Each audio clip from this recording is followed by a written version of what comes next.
Afternoon daw. Diba? Sorry po. Yan. So, konti na lang kaya tayo. 15 pa. Yan. So, good afternoon, everyone. Welcome to our chaplaincy class, General Studies in chaplaincy. And I'm sorry na lipat-lipat po yung ating time. But we have a wonderful topic for today. It's about confidentiality in chaplaincy. So before we start, may I ask Sir Nico Estrera for a word of prayer? Okay, let us pray. Our most gracious, kind, loving Heavenly Father, Lord, we thank you for the success of the class right of June, and now we are continuing to learn about chaplaincy by Doc Leia. May that Lord, you will help us to understand and to comprehend everything that we are going to heard and learn from Doc Leia. May that Lord, all that presentation will help us grow more as we study in chaplaincy, and it will help us to be a better chaplaincy, and we can help many people while we are waiting for your second coming, and while we are helping many people to come at your feet of mercy. Thank you, Lord Jesus, for your mercy and your love for us, that this afternoon we will learn a lot, and we will become a more productive Christian as you please. Thank you, Lord, for everything and answering our prayers. In Jesus' name I pray. Amen. Amen. Amen. Thank you very much, Chaplain. Ano nga pala, name mo? Hindi kita sino ba ito nag-pray natin? Sir Nico. Yan, si Sir Nico. So our topic for today is about chaplain confidentiality. For the intro, no wait, I'll share pala. Yan. Yan, share. Yan. Do you see po? Yan. Nakikita po ninyo ating slides? Yes, Here Doc. po ba? Okay, thank you very much po. Yan. So, chaplaincy confidentiality. Um,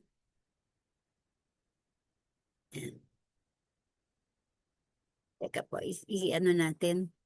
Maliit yata, ano po, napalakihin natin. Ito na naman ako. Paano ba natin ito palalakihin? Clear na po ba to kahit na hindi palakihin? Hindi ako masyadong magaling sa ano po sa...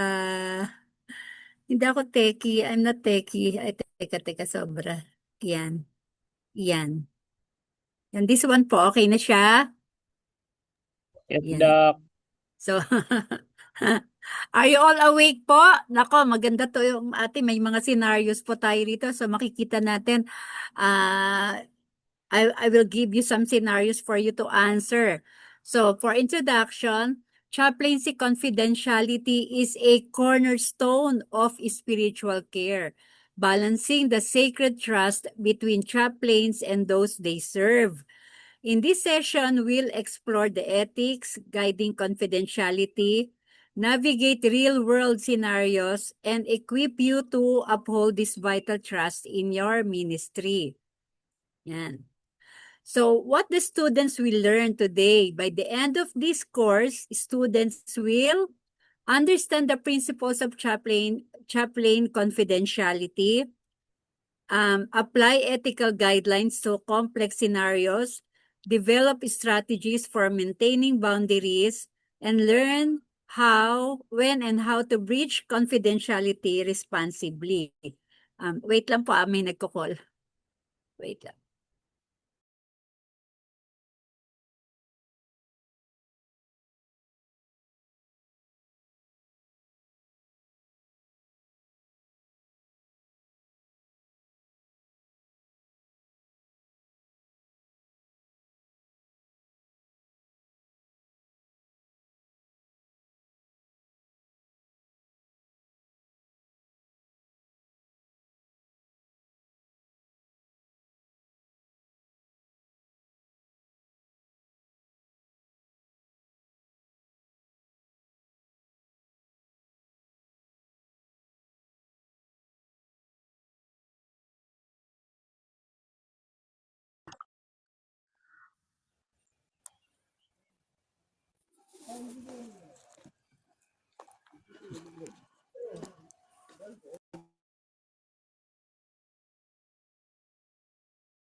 I'm sorry.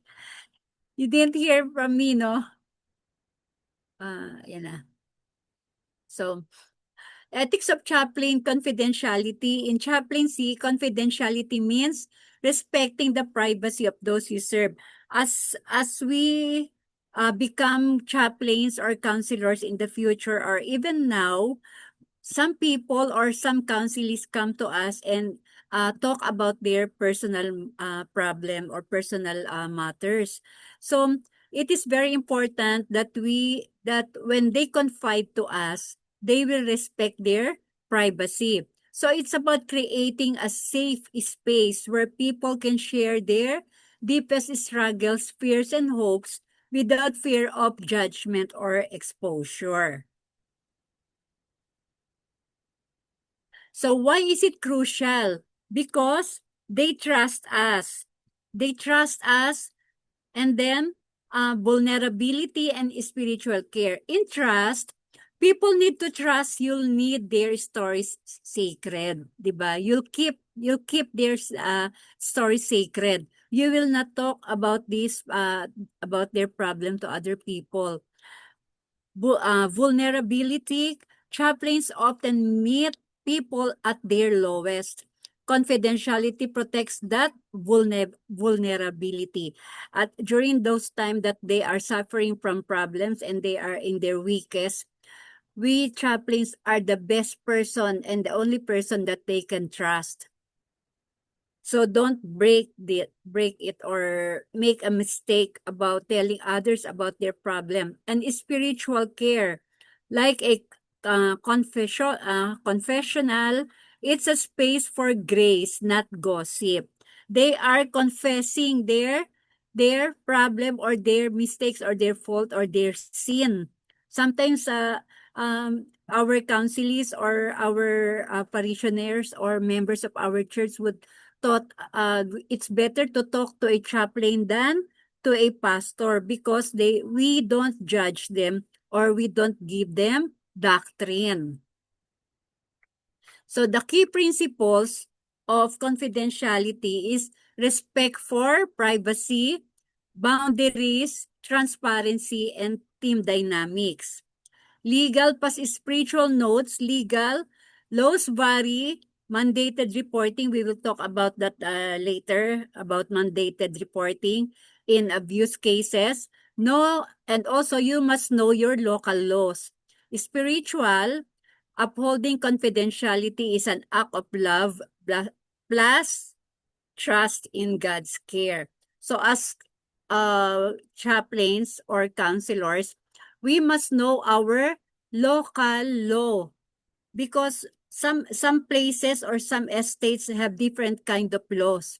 So when you stay when you are stay here in the Philippines, is staying in one province and the mayor has other law, and when you go to the other province, they have other law there. So you must know the laws of the local government. So in that way, we will not get we don't have illegal cases such as giving them counseling about something that do not conform with their local laws. So quick question. If you're a chaplain, this is a question lang, everyone. I want you to answer this. Are you all clear with here? Respect for privacy, boundaries, transparency, and team dynamics. Do you have any question here? Yes, Doc, it's okay. Yeah, it's okay. So, respect for privacy, keep shared information sacred, di ba? Boundaries, know what you can and can keep confidential. Safety or risk or abuse. Transparency, clarify limits. Upfront, what shared here stays here. Diba? What you hear, what you hear stays here. Don't talk to anyone, diba? Close your mouth to, if it, there's a chaplain that says, even if his wife asked him about the problem of the counseling, he never talk about it. Even in with his wife, it's very sacred. He will also sometimes we chaplains we go alone.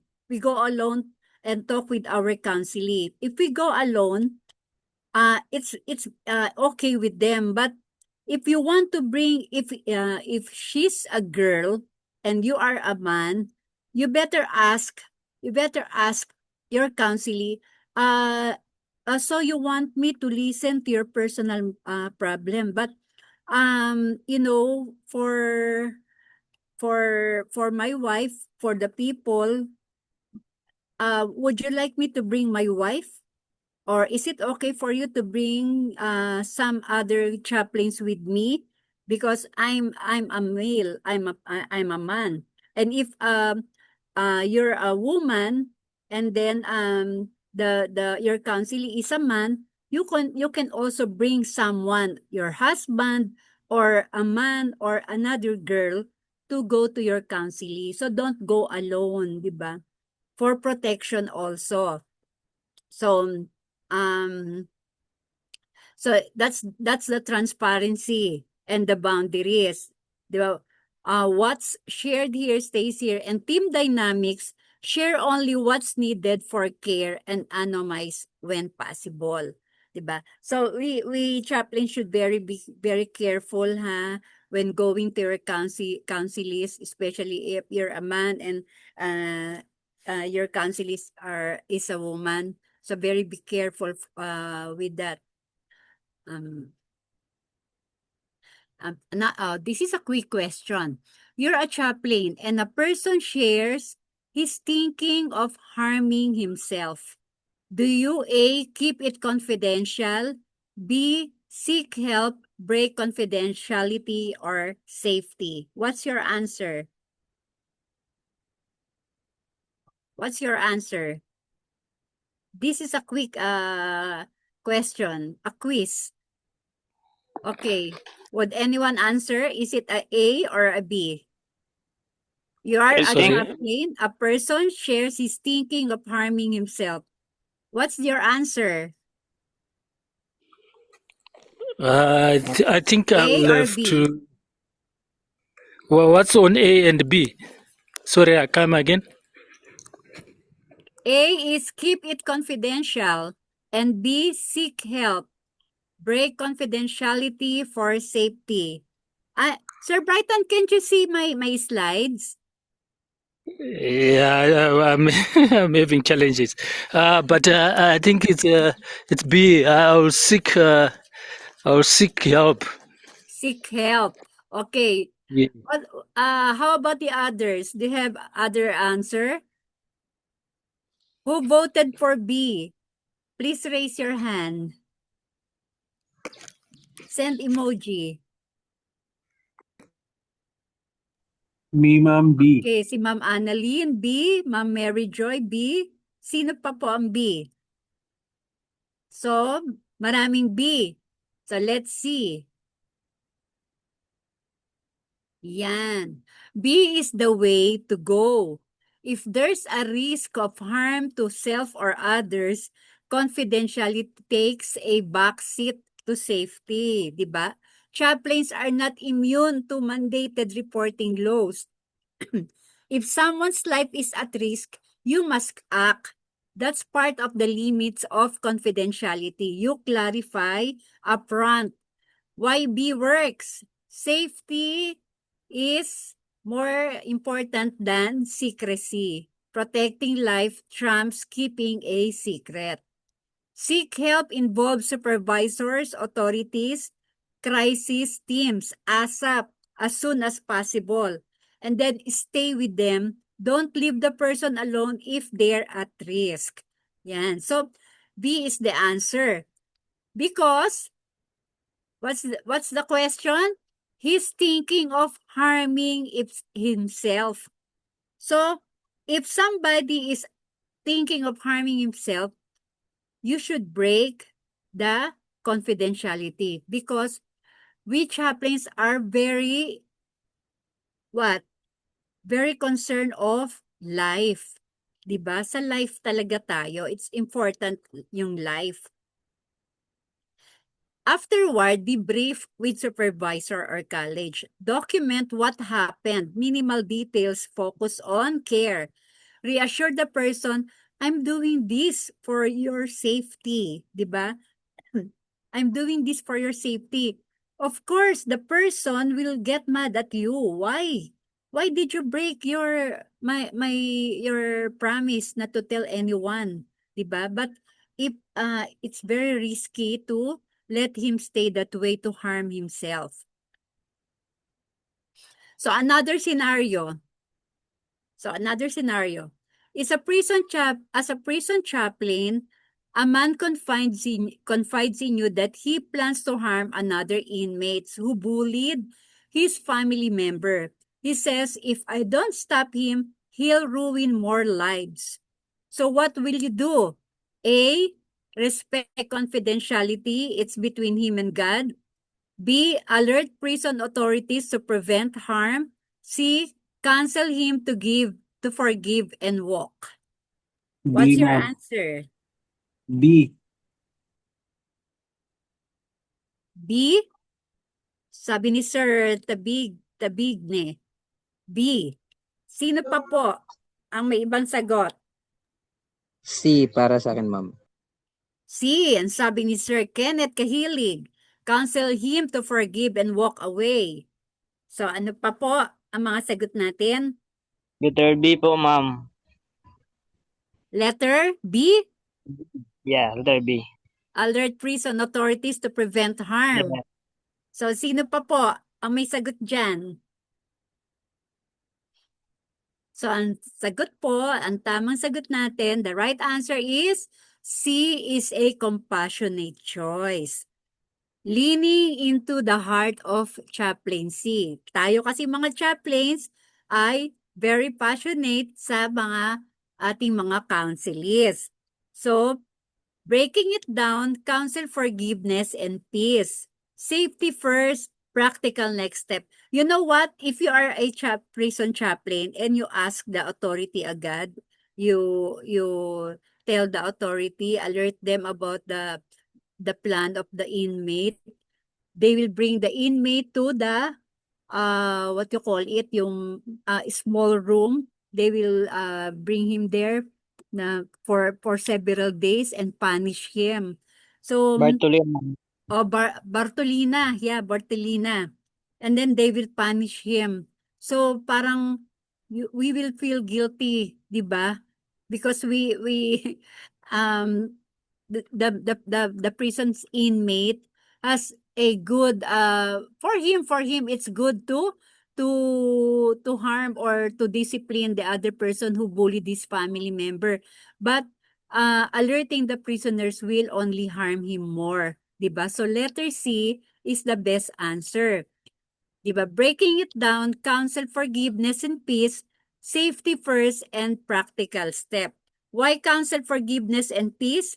As a chaplain, guiding him toward forgiveness doesn't mean ignoring the situation.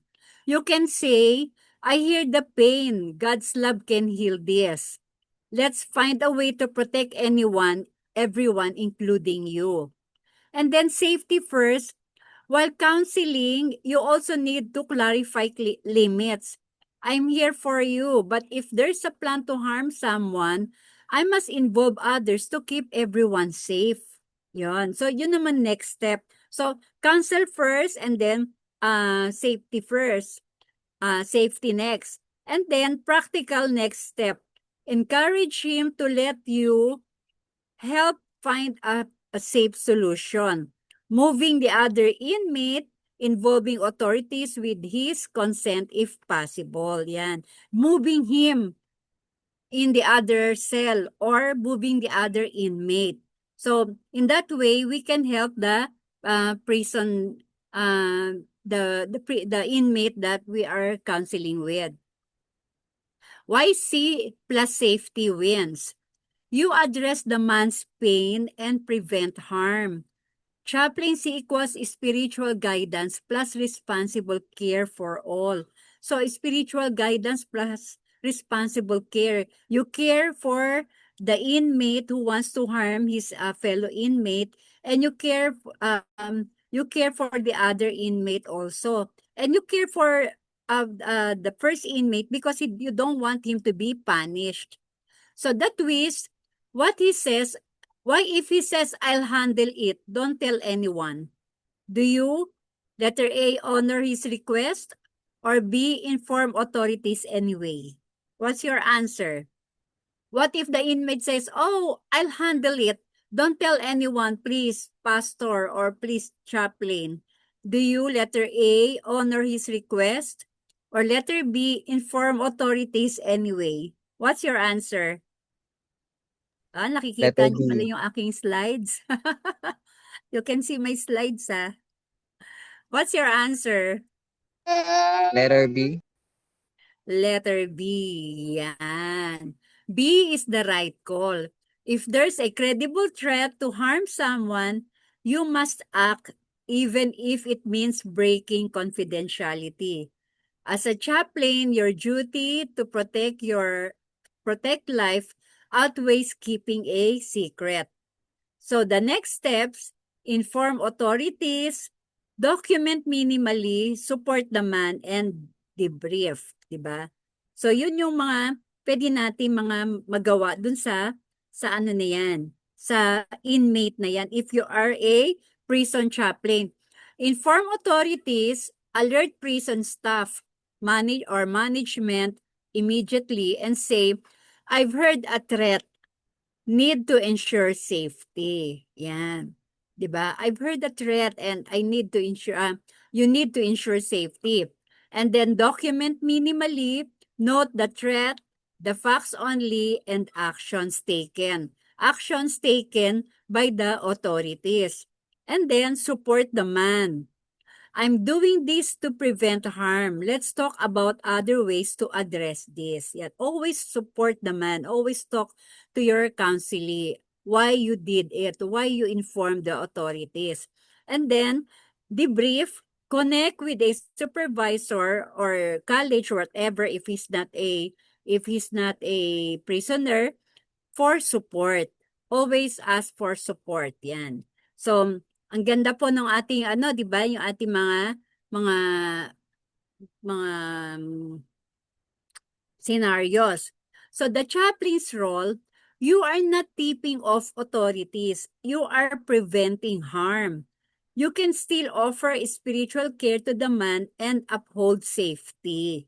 Yan. So sometimes your counselee will say, "Oh, you're sumbongero." Yan. You are tipping off the authorities about my plans. But you are just explain to them that you are just preventing harm. Yan. And then you can still offer spiritual care to them. What is breach of confidentiality? So we always hear about the breach of confidentiality, especially during chaplaincy matters. So there is a case the Lightman versus Plum. So these are two people.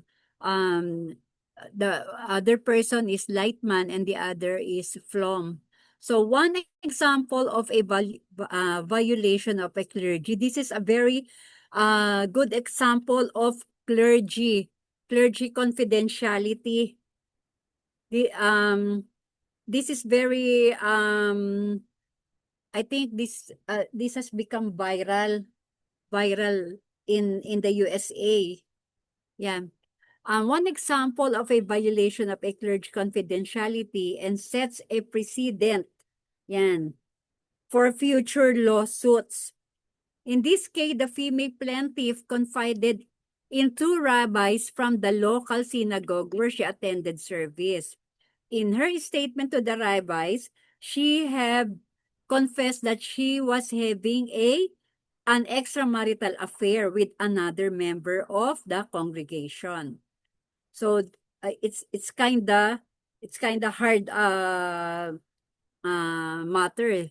Since the act of infidelity is violation of rabbinical law because they are Jews, the two rabbis felt it necessary to breach confidentiality and report the conversation and report the infidelity to the parishioner's husband, which created additional stress on the already failing marriage.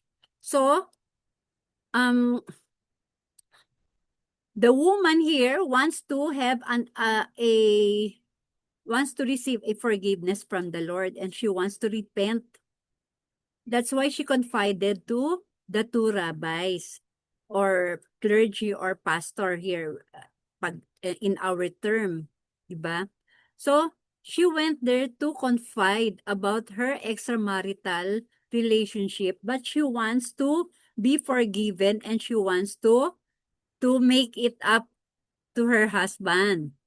But the two rabbis have reported the conversation and the infidelity to the parishioner's husband, to the woman's husband. So what happened? Deemed a breach confidentiality, diba? It's a breach of confidentiality. The parishioner filed a lawsuit against the two rabbis for violating clergy penitent privileges. You know what happened when I read about this story? The husband, upon knowing that his wife had extramarital relationship with another member of the church or the synagogue, he hit his wife hardly, and the wife almost died. So it risked her life. It's very risky, diba? It's very risky because the rabbis didn't think about the safety of the woman before telling the scenario or the problem to the husband. So the two rabbis who were listed as defendants on the case argued that the bogus based on perceived obligation as rabbinical leaders to report such matters to other parishioners when deemed necessary, and therefore petitioned the court for the dismissal of the complaint. Do you think the judge or the authorities will dismiss the case? What do you think? The rabbis continued to argue the case, stating that under the Religious Freedom Act, they were allowed to report any indiscretion to the plaintiff's husband if warranted. So the trial court rejected the defendant's petition for the dismissal of the plaintiff's complaint, allowing for the continuation of the lawsuit. So the two rabbis petitioned the authorities to dismiss the case because they are holding on the Religious Freedom Act and they are holding on their religious doctrines as Jew. But the trial court rejected the defendant's petition for the dismissal of the plaintiff's complaint, allowing for the continuation of the lawsuit. So why? Why? The dilemma, the woman's intent, she sought forgiveness, stopped the affair, and wanted to save her marriage. But the rabbi's action told the husband out of respect for doctrine and faith, but it led to violence. So the key issues, confidentiality versus doctrine, the rabbis prioritize religious duty over the woman's safety. Consequences, the husband's reaction was harmful. Should the rabbi have foreseen it? No, they did not foresee that the husband will harm and will become violent about what he heard. And the better approach, the rabbi could have explored the woman's safety first. Is it safe to tell him? Can we find another way to address this? So that's the approach. That's the approach. Is this clear? Do you have any question about this? Or are we going to move on? Okay, so moving on, the Jewish perspective. In Judaism, Shalom Bayit, peace in the home, is crucial. Some argue the rabbi should have protected the woman given the risk of harm. What if you were the rabbi, you'd likely assess risk upfront, maybe suggest counseling for the woman or couple instead of disclosure, and then balance religious duties with human safety.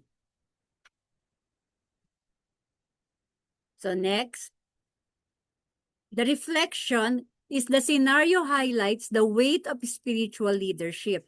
Sometimes compassion means navigating gray areas before acting on doctrine.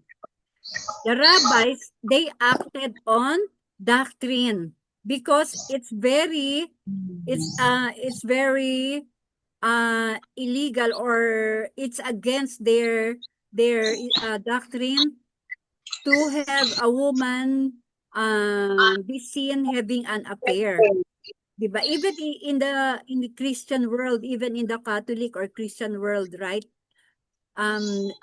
It's not good for a woman to be to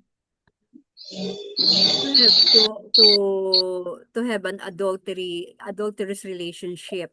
So, but the rabbis, they did not foresee what is going to happen. So the scenario highlights the weight of spiritual leadership. Excuse me.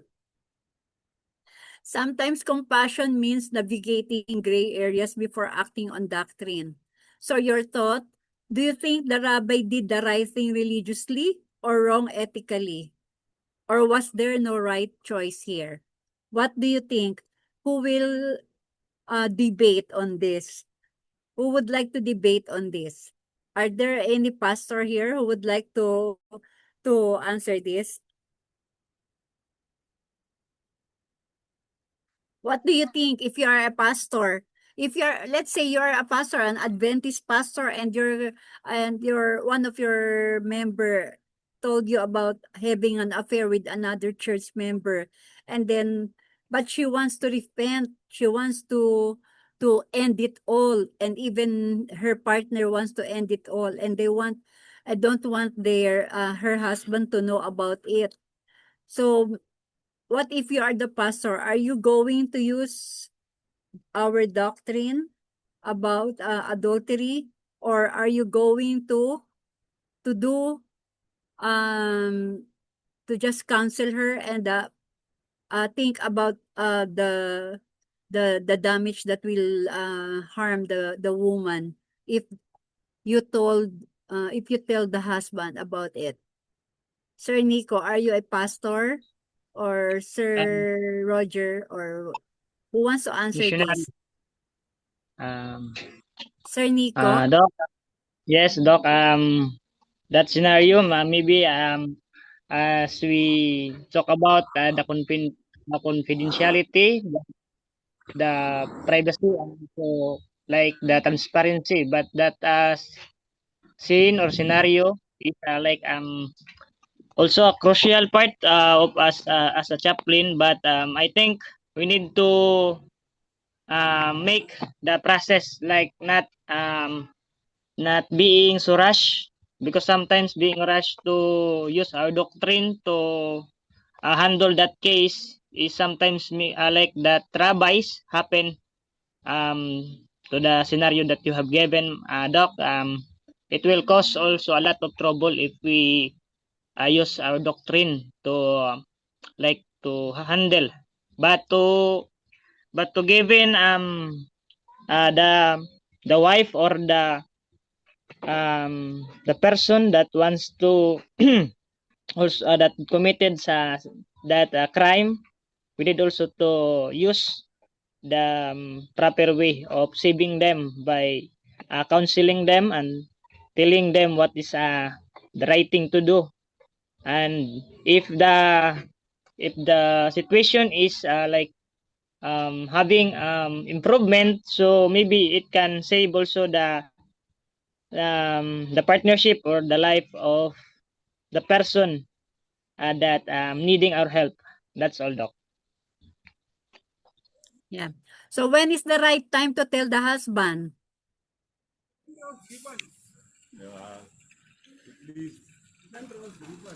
When is the best time? Before counseling or what? Or you will give counsel to the woman first? Or when is the best? Yeah. Maybe, Doc, we need to counsel first the woman, and also asking after that asking the husband to promise before we are going to tell about the secrets or the things that the woman did. So maybe the husband can understand and can having a right decision and not to act like violence after hearing the situation. You know what? It's given that if the husband learn about it, just a real talk, right? If you're the man and you heard your wife, you learn that your wife have an affair with another church member, what will you do? Are you going to hurt your wife or what? Or file a divorce or a separation? What do you think? Ma'am, maybe I can just add on Okay, Sir to. Brighton. Okay. Yeah. Yeah, I think we need to take a holistic approach, a complete approach to the whole scenario. Maybe start by counseling the woman. Then you need to go also to start counseling the man and ask if he is going to how he was going to handle the situation. You know, it's a tricky situation. The woman, you have also to counsel it that we don't know how your husband is going to react, and we don't know whether he's going to accept, because biblically, if we are to follow the biblical principles, not the rabbinic or whatever, Islamic or whatever, the biblical principles, it is the onus is on the man to choose to forgive or not to forgive. But I think if you follow biblical principles and prayerfully do it to prevent harm to both the man and the woman, and everyone concerned and around within because it affects both families. Here, mind you, it affects not only the man who is the wife who is adulterous. It also affects the other family, where the woman was having an affair with. Sorry, I'm outside. So you need to counsel both families, go to both sides, and be able to present scenarios that will the outcomes of the scenarios from the reactions, the possible reactions from different people or concerned person. Then make them appreciate the outcome, whether the wife is going to be divorced or the end will be reunification. Of course, you will be praying and fighting for reunification, but if it goes the other way, you should counsel them to get prepared for any other outcome. That's my thoughts. Ah, very good. And thank you very much, Sir Nico and Sir Brighton. We are enlightened for your from your answers, no? So so your thoughts are different from the thoughts of the rabbis because Yeah. they forgot to prioritize the safety of the woman, and they did the doctrine versus the human cause. So the real talk, this scenario is a stark reminder how spiritual leaders handle secrets can break people. Compassion often trends doctrine, diba? So we should be considerate first sa to the safety of the woman and then the family and both parties. That's right, Sir Brighton. What you said is counsel the third party, also the family of the third party, to accept the reality of what happened, diba? And to be prepared for whatever outcome. If they both want to separate from their partners because they did wrong, they did an adulterous act. So they should be prepared for that. And then, for example, that's an example of the breach of confidentiality. So another example of breach of confidentiality is HIV diagnosis. A man confides he has HIV plus and refuses treatment but keep on having unprotected sex with partners who do not know. So is it a breach? Yes, of course. Risk of harm to others and duty to protect. Yan. Yan. Risk of harm to others goes to duty to protect.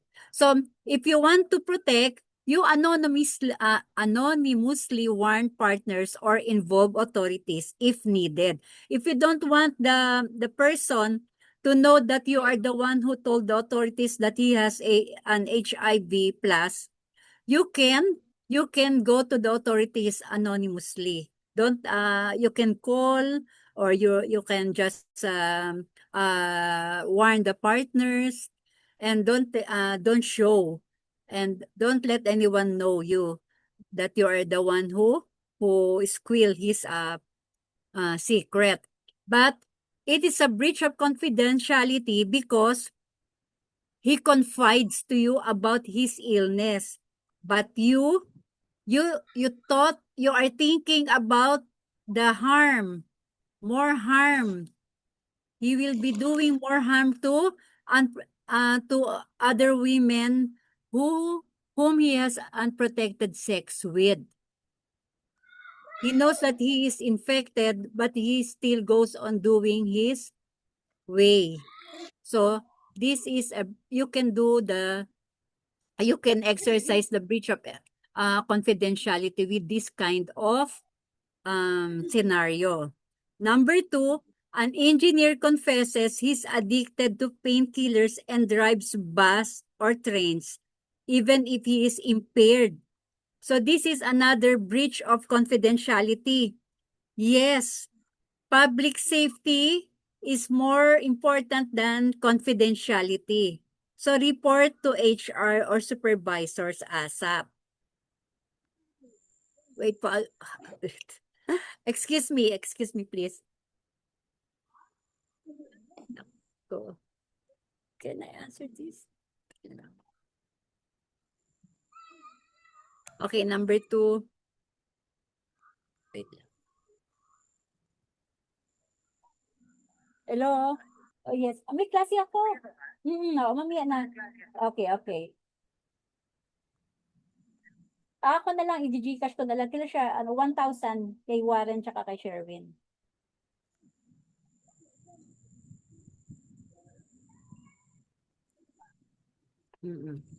So, number 3,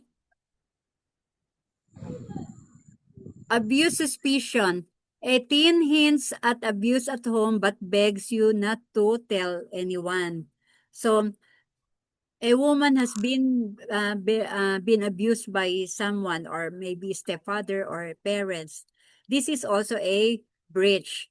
Mandated reporting laws apply. So you should report it at once because it concerns an abuse to helpless teenager, to an helpless teenager.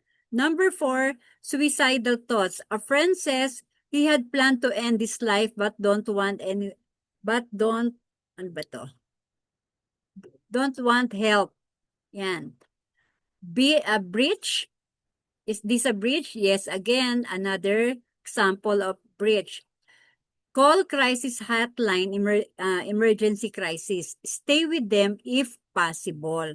So, if there's a suicidal thoughts, you should stay with that person while calling a crisis hotline. So, these are the example and scenarios of a breach of confidentiality, and you are not breaking any confidential matter because it's not good to just keep this secret. HIV diagnosis patient, a drug addict or addicted to painkillers, abuse a teenager, and then another person having a suicidal thoughts. All of these scenarios can be reported mandatedly. So you are not causing any, you are not breaking any confidential matters to any person, or you are not, you are just doing what they will call you, breaking their trust. But these are all very important for the authorities to know that they are harming other people rather than themselves. So what is, this is another, okay, here's another scenario. A woman confides that she's planning to leave her abusive husband, but if she gets custody of her children, she fears he'll retaliate if he finds out. So she is gathering evidence secretly. So she's being abused by her husband. You know, the husband is unstable and has threatened violence before. And she begs you not to tell anyone. Do you keep her secret? Alert authorities? Mag-breach ka? Or encourage her to involve police now? What are you going to do? A, B, or C?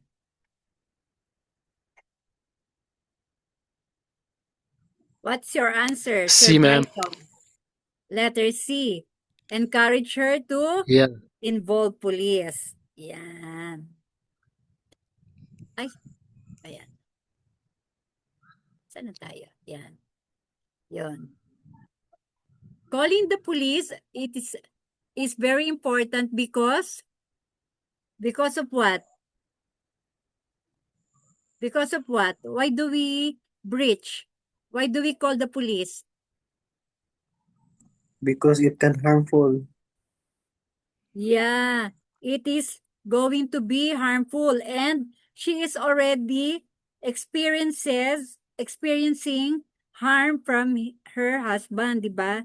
So, the mandated reporting is by law, clergy are required to report any individual who has expressed to commit a criminal act, particularly when it involves violence.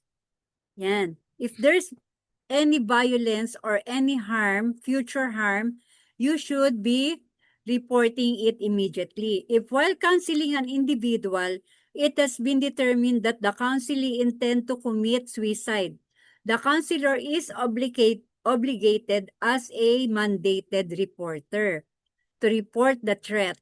In general, the court system would prefer not to rely on testimony obtained by the clergy while under the guise of confidentiality.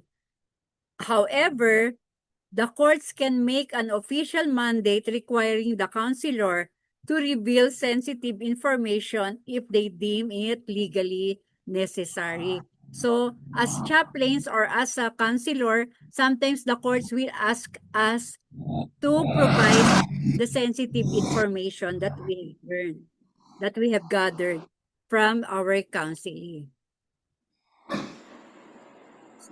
Balon ba tayo? No. Yan. So in biblical perspective, in Proverbs 11:13, a gossip betrays a confidence, but a trustworthy person keeps a secret. In Matthew 18:15 it says, if your brother sins against you, go and tell him his fault between you and him alone. And in James 1:9, be quick to listen, slow to speak. So these are all the biblical perspective that we are going to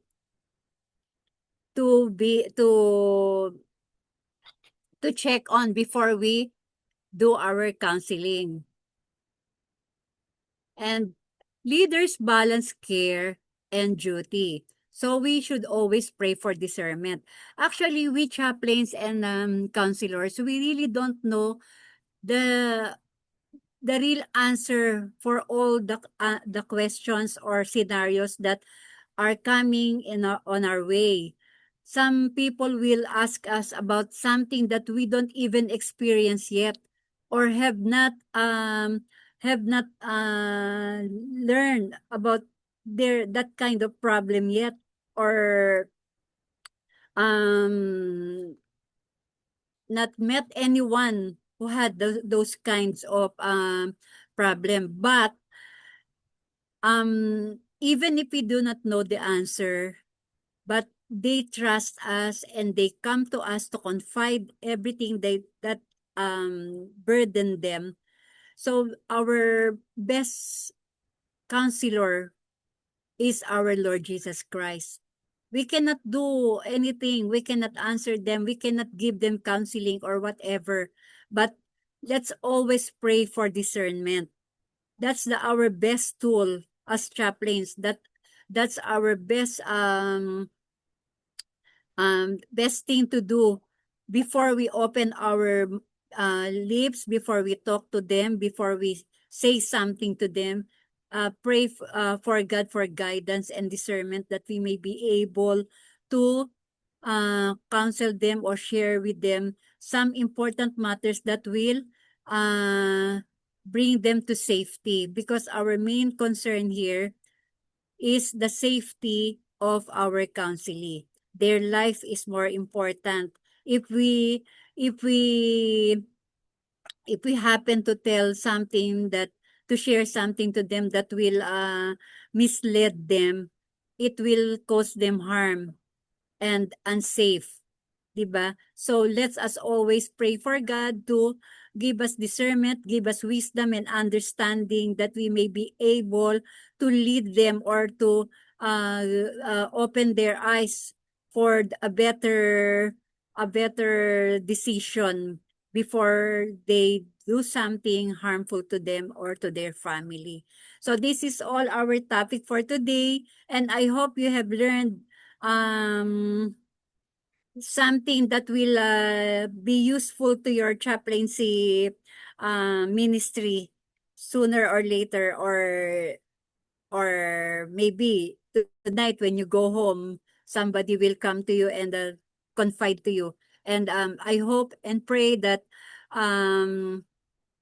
what I've shared today will be a guiding tool for you as a chaplain.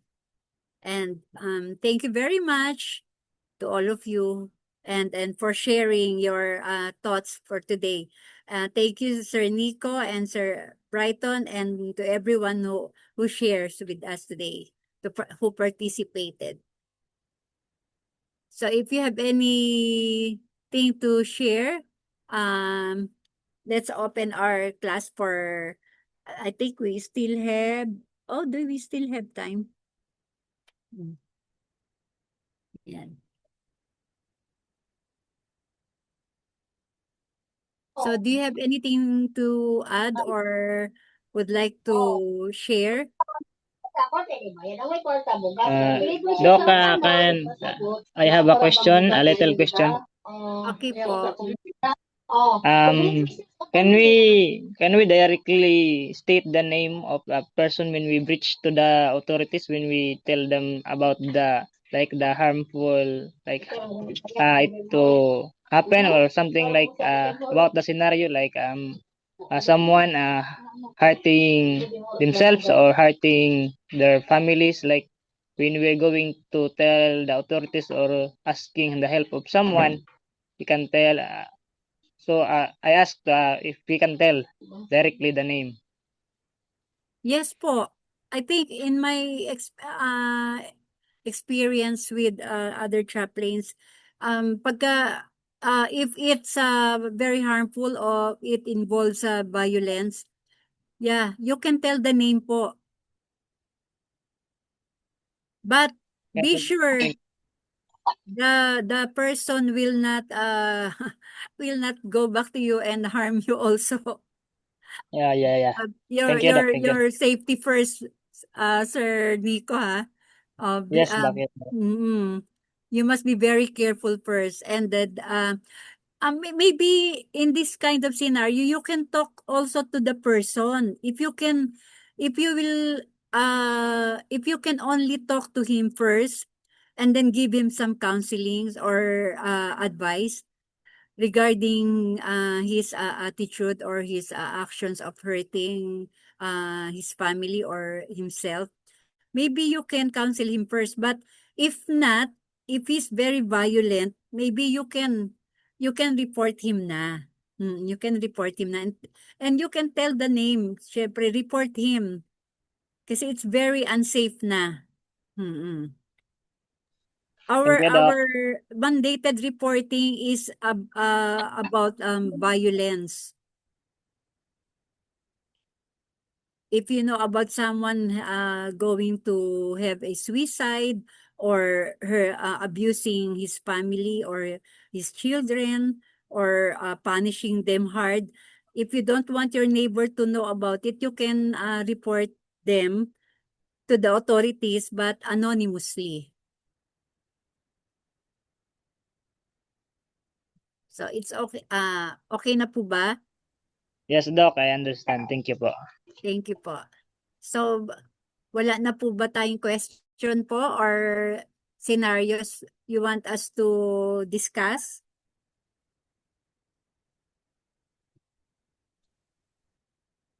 So, it's nearing dinner time na po, and you have been in the class since 12 o'clock.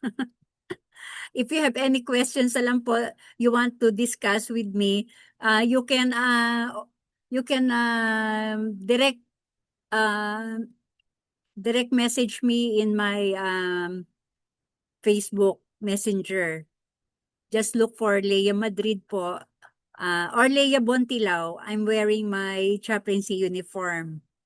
Yan. So, let's be friends and let's share. Let's share. So, it's okay na po ba? So, thank you very much, everyone. We have 14 participants for today, 14 students, and I hope next Sunday, we will all be here again. We have another interesting subject to discuss. So I'm thinking about if it's maybe about suicide or another chaplaincy subject. If you can direct message me if you want me to discuss anything that you like to know about chaplaincy, and then I can make a lesson about it. Kasi here in chaplaincy po, very broad talaga. Marami tayong pag-aaralan, and we only have remaining days to go, and medyo it's very short, but we still have broad subjects. We still have more subjects to be discussed. But I don't know how I'm going to discuss them all. But maybe next week I can discuss 2 subject matters about chaplaincy if still with but 1 hour is not enough for that. Maybe I can make two subjects on Sunday. So thank you very much, everyone. I'm running to the football field yet. And my players are waiting for me there. Thank you very much for joining and for listening and for participating. And I would like to ask Sir Danilo for a word of prayer, for a closing prayer. And can you please open your camera so I can see you all again? Yan, si Sir Nico. Yan. Sino pa po?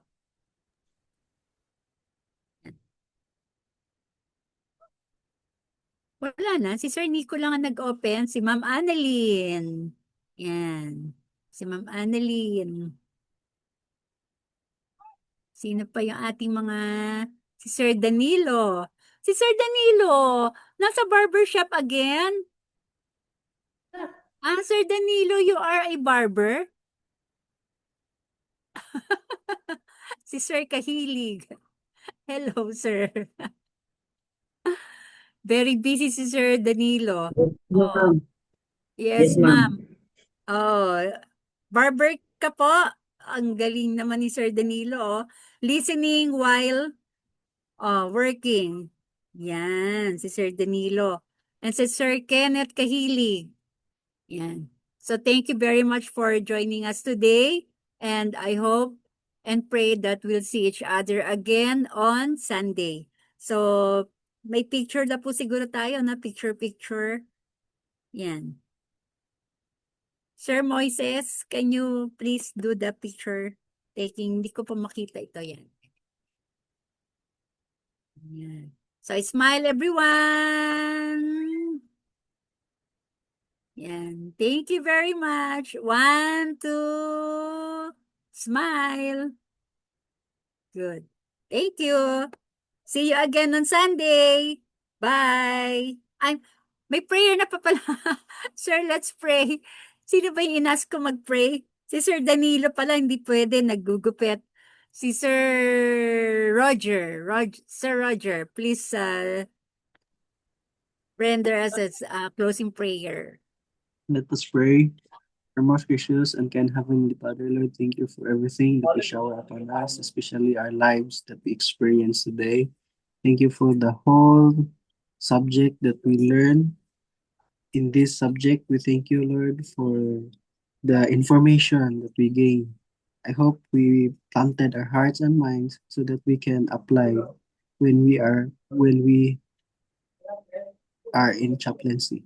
And forgive us from all our sins, Lord, as we continue. So our next topic, we invite your holy presence and knowledge to understand, and forgive us from all our sin. In Christ's name I pray. Amen. Amen. Thank you very much. See you again. Thank you, ma'am. Meron pa kayong last na Thank you, ma'am. subject?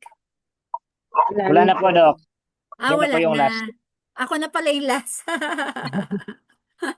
Thank you. Thank you, everyone. Bye. Thank you, Doc. Si Ma'am Filipina. Yan, nakita ko din siya. Si Ma'am Amelia. Yan. Sana pinagkita-kita tayo dito sa Manila or ano, batiin niyo po ako ha kasi makalimutin ako sa face. Yan. Lagi po ako nasa Mamsi. Yan. So, kita-kita tayo. Bye everyone. Yan. Sir Moises, end na po ang ating class. Magdi-dinner na sila. Bye-bye.